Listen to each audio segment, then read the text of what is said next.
Ponneri media நேயர்களுக்கு வணக்கம். திருவள்ளூர் மாவட்டம் பொன்னேரி அடுத்த உப்பளம் துவக்கப்பள்ளியில் புள்ளிமான் பள்ளி வளாகத்திற்குள் புகுந்ததால் மானை பார்த்தவுடன் பள்ளி மாணவர்கள் துள்ளி மகிழ்ந்தனர்.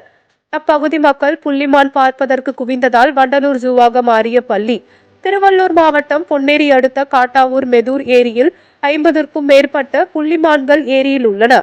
இதனை பாதிரிவேட்டில் உள்ள வனத்துறையினருக்கு தகவல் தெரிவிக்கப்பட்டிருந்த நிலையில் மாதத்திற்கு ஒருமுறை புள்ளிமான்களை கணக்கெடுப்பானது நடைபெற்று அதனை பராமரித்து வந்த நிலையில் இன்று அதில் ஒரு 5 வயதுள்ள புள்ளிமான் உப்பளம் கிராமத்தில் சாலையோரத்தில் வந்துள்ள நிலையில் தெருநாய்கள் புள்ளிமானை விரட்டி கடித்ததில் சிறிய சிறிய காயங்கள் ஏற்பட்டுள்ளது.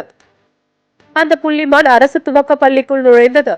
புள்ளிமானை கண்ட பள்ளி மாணவர்கள் துள்ளி குதித்து மகிழ்ந்தனர். அப்போது அந்த புள்ளிமான் கழிவறைக்குள் நுழைந்த நிலையில் பாதுகாப்பாக ஆசிரியர்கள் கதவை மூடி வைத்தனர். இந்த புள்ளிமான் பார்ப்பதற்கு அந்த ஊர் பொதுமக்கள் புள்ளிமானை கண்டு கழிப்பதற்கு வந்ததால் அப்பள்ளி வளாகமே வண்டலூர் ஜூவாக மாறியுள்ளது.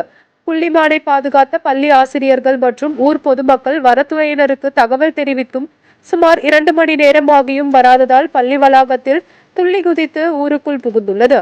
பிறகு வனத்துறையினர் வந்து பிடிக்க முயலும் பொழுது அருகிலுள்ள மூதாட்டியின் தலையில் இடித்துவிட்டு அருகிலுள்ள முட்புதரில் ஓடி சென்றுள்ளது.